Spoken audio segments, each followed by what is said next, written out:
नमस्कार, मैं हूं प्रभायती और आप देख रहे हैं चेतना टुडे। सबसे पहले देखते हैं सुर्खियां। विधायक चेतन काश्यप ने बताई ईश्वरनगर क्षेत्र के विकास की संपूर्ण योजना। स्वच्छता का संदेश देने के लिए निकली साइकिल रैली।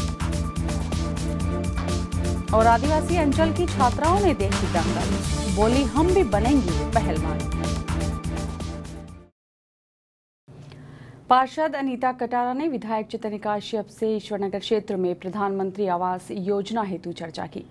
विधायक श्री काश्यप ने बताया कि इस क्षेत्र के रहवासियों को भूमि का पट्टा दिया जाएगा एवं भवन निर्माण हेतु राज्य शासन द्वारा 2,50,000 रुपए की राशि का अनुदान विभिन्न चरणों में दिया जाएगा, जिससे हितग्राही को कम से कम 275 वर्ग फीट 2 कमरे, किचन, शौचालय एवं स्नान घर का निर्माण स्वयं को करना होगा।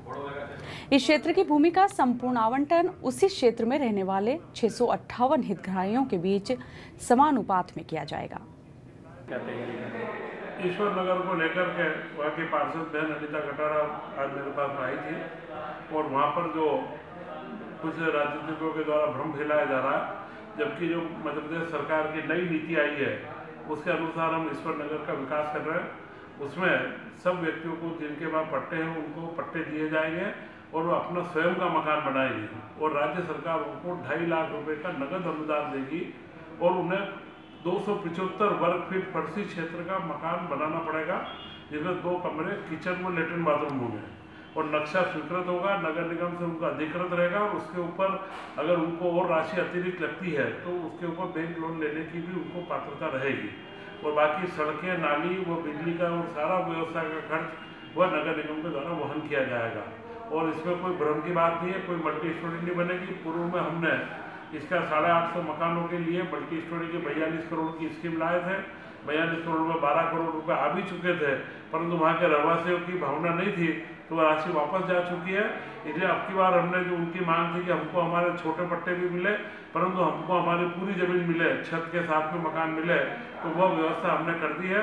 वहाँ के नागरिकों को किसी भी भ्रम में आने की आवश्यकता नहीं है, उनको बराबर पट्टे दिए जाएंगे और अभी 3 तारीख के दिन कार्यक्रम के अंदर भी उनको उनका अधिकार पत्र भी दे दिया जाएगा और जिसके अंदर उनको 275 फीट का मकान अगर बनाना चालू करेंगे तो उनको बराबर और पट्टा स्थायी रूप से मिलेगा।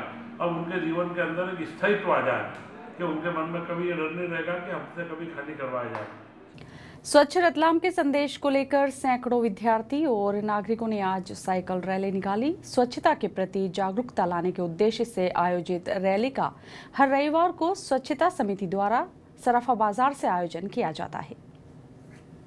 रविवार सुबह रैली का शुभारंभ महापौर डॉक्टर सुनीता यार्दे, जिलाधीश बी चंद्रशेखर, बीजेपी जिलाध्यक्ष बजरंग पुरोहित एवं उपाध्यक्ष अशोक जैन के आतिथ्य में हुआ। समिति अध्यक्ष अनोखीलाल कटारिया ने अतिथिगण के हाथों हरी झंडी दिखवाकर साइकिल रैली की शुरुआत करवाई। रैली में शामिल बच्चे और नागरिक साफ सफाई का महत्व बताने वाली प्रेरणादायक तख्तियां लिए चल रहे थे। इसके पहले कार्यक्रम में डॉक्टर यार्दे ने कहा कि नगर को साफ रखना हम सभी की जिम्मेदारी है और ये तभी संभव है जब हम जागरूक होकर सहयोग करें। कलेक्टर ने स्वच्छता को अपनी दिनचर्या में शामिल करने की बात कहते हुए नागरिकों से अभियान में सक्रिय सहभागिता के लिए अनुरोध किया। स्टेशन रोड पुलिस थाना से 50 मीटर की ही दूरी पर लगातार दूसरे दिन फिर चोरी हो गई। बदमाश रेडीमेड गारमेंट की दुकान से 4,000 रुपए के साथ कपड़े, स्वेटर चुरा गए। दुकान संचालक ने बताया ये चोरी शुक्रवार रात हुई, समीप के दुकान की तरह ही हुई है। पुलिस थाने के पास ही 2 दिन में हुई 2 चोरियों से दुकानदारों में आक्रोश है।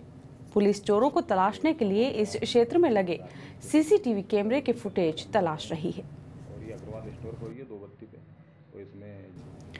आदिवासी अंचल से आई स्कूली छात्राओं ने आज रतलाम में दंगल फिल्म देखी।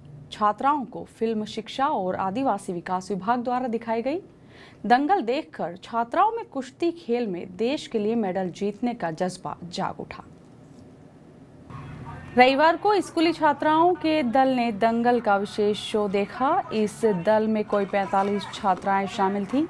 आदिवासी अंचल सेलाना और पिपलोदा विकास खंड से आए इस दल में कुछ बालिकाएं तो ऐसी भी थी जिन्होंने टॉगिज में पहली बार कदम रखा था, जिन्हें फिल्म देखकर बड़ा मजा आया।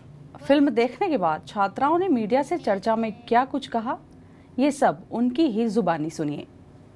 पिक्चर देख के ऐसा सीखने को मिला कि लड़कियां भी लड़कों से कम नहीं, वो भी बहुत कुछ कर सकती है। क्या बनना चाहती हो आप? क्या करोगे आगे? मैं कुछ वर्ल्ड चैंपियन बनना चाहती हूँ। हमें सीखने को मिला कि लड़कों से लड़कियां कम नहीं होती है, वो भी कुछ कर सकती है।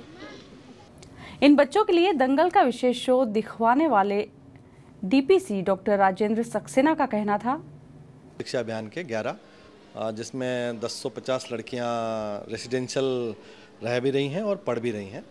तो ये सारी लड़कियां रिमोट एरियाज़ की हैं, सलाना बाजना और आलोट क्षेत्र की, और जावरा में भी रिंगनौत तरफ की बच्चियां हैं। उनको दंगल पिक्चर एक सामाजिक संदेश के साथ अभी रिलीज़ हुई है, तो वो पिक्चर दिखाने के लिए आज इन बच्चियों को हम लेके आए हैं। मोहन नगर में एक कबाड़े के गोदाम में रविवार सुबह अचानक आग लग गई। गोदाम संकरी गली में होने से दमकल विभाग को आग बुझाने के लिए अच्छी खासी मशक्कत करना पड़ी। इसके पहले कि आग विकराल रूप लेती, उस पर काबू पा लिया गया। हालांकि जब तक आग नहीं बुझी तब तक इस क्षेत्र में रहने वाले लोगों की सांसें थमी रही। घटना सुबह करीब 9 बजे की है। दमकल कर्मचारियों ने गोदाम में लगे लोहे के पत्रों को तोड़कर आग पर काबू पाया। इस काम में उसे कोई 1 घंटे का समय और 2 फायर लॉरियों का उपयोग करना पड़ा। ये थी अब तक की खास खबरें। चलते चलते एक नजर डालते हैं हेडलाइंस पर। विधायक चेतन काश्यप ने बताई ईश्वरनगर क्षेत्र के विकास की संपूर्ण योजना। स्वच्छता का संदेश देने के लिए निकली साइकिल रैली। और आदिवासी अंचल की छात्राओं ने देखी दंगल, बोली हम भी बनेंगी पहलवान।